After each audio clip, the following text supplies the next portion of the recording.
Welcome to Work This Way, a labor and employment podcast. I'm Tina Emerson, Chief Marketing Officer at Maynard Nexsen, and I'm here with my Maynard Nexsen colleague, Fay Edwards. Good to see you. Good to see you. Well, we are lucky today. We have got a lot of guests with us from the Greenville SHRM Conference. That is the Society of Human Resources Management. It's the HR and Leadership Conference where local HR and employment professionals are gathered for insightful discussions with expert speakers. So we are excited to be here, particularly today with Robyn Knox. She's the founder and Chief Encouragement Officer, or CEO, of the HR Business Connect. Robyn founded the HR Business Connect to help organizations reach their fullest potential through executive success coaching, strategic HR consulting, and customized leadership training. Robyn, thanks for taking the time. Thank you so much, and thank you for inviting me to join you today. Of course, we're so glad you're here. I know you've worked for a long time in an executive role in human resources for various companies. Start off by telling us about your background and what compelled you to start this group. Oh, absolutely. Well, I was very fortunate to get to spend 25 years in a career that I absolutely loved. I started out with a manufacturing company here in Greenville where we had such a great leadership team and they really valued HR. And so that was a great foundation, allowed me to build my best practice toolkit. And so I had 25 years of when every hour of every day I truly felt like I was making a difference in the lives of employees and then in the success of the company. But I'll tell you I guess it was back in 2019. Don't let me go back that far. In 2019, when the company I was working for went through a change of ownership. And so this workaholic, who always worked 10, 12-hour days, could not figure out how to go from 1,000 employees to 2,000 employees and keep it within that 10 to 12 hours. So my 10, 12-hour days became 14, 16-hour days. My one time zone became 3 time zones. So, there was no sleep in sight for me. My weekends were no longer mine. So I knew I was ready for change. And it was just a matter of what that change needed to be. And so I spent a lot of time doing some introspection, reevaluating what my purpose was in life, and that led me down this journey of starting the HR Business Connect so that I could focus on my why and what I always loved about HR, and that was really helping organizations be successful by growing the potential of their people. And so here I am 5 years later and loving every moment of it. That's awesome. And I want to talk about that, growing the potential of your people. One of the services that you offer is executive coaching. And what do you find newly promoted senior leaders need the most help with in order to achieve their full potential? That is such a good question. I've said this for years that we promote folks sometimes to that level of incompetence. I don't know if I should say that in an HR conference or not, but we take folks who are really technically strong and they have tremendous abilities, and we talk them into being leaders and managers of people. So they have to make this leadership leap. And sometimes we don't give them the training to equip them to be effective leaders. So oftentimes when I'm working with senior leaders and sometimes mid-managers in an organization, is helping them learn how to be more of a leader of people versus a doer themselves. And so that way they can focus on things like delegating to others on their team, inspiring others on their team to give their biggest contribution to the business, help growing others. So there's so many things I need to work with leaders on often in my executive coaching business.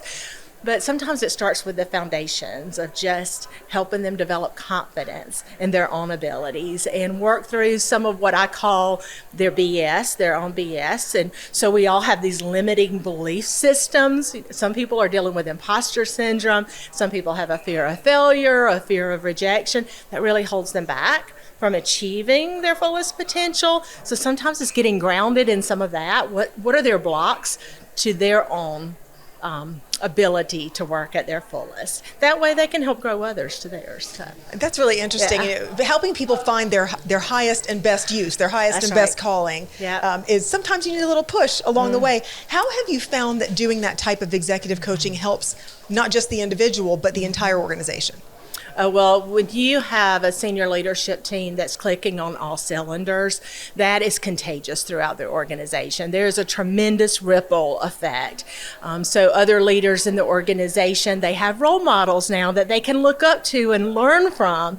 As I mentioned early in my career, I had a great role model. I had great mentors, but not all HR professionals, not all leaders are as fortunate as I was. So when you can start at that executive level by giving them that helping them gel as a team and helping them come together, then yeah, it feeds through the organization. It affects your turnover, so it'll lower turnover, improve productivity, and certainly have a positive impact on culture. And what are some examples, or if you have a couple of them, of really large-scale improvements that you've seen people make that just really turn the corner for them? Yeah, I think one of the biggest advantages for organizations bringing that senior leadership team together is to focus on trust and building trust amongst themselves. It's really hard to have trust within your organization if there's a lack of trust amongst your leadership team. So I'm a huge fan of Patrick Lencioni, who wrote The 5 Dysfunctions of a Team, and the base level, the foundational thing every organization needs and their leadership team needs is that vulnerable trust. And so bringing that team together, and they oftentimes think they may have it, but let's be honest, sometimes leadership teams, folks get to that level and there's not a lot of psychological safety. They may be trying to show up as a effective leader, so they may be holding things close to the chest, not admitting to their mistakes for fear of how that'll come across to their peers. So if you can ever get them to break down those barriers and start communicating well within the team and building that vulnerable trust, it just goes down all the way through the organization. So, in addition to executive coaching, another way you help employers and businesses succeed is through strategic HR consulting. What are the best strategies for companies looking to improve their culture and engagement? That question certainly speaks to the heart of what I do.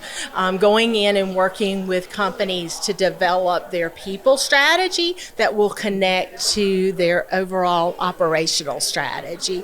And I think that has been a disconnect for a lot of companies. They don't have that bandwidth internally, or they don't have the resources internally.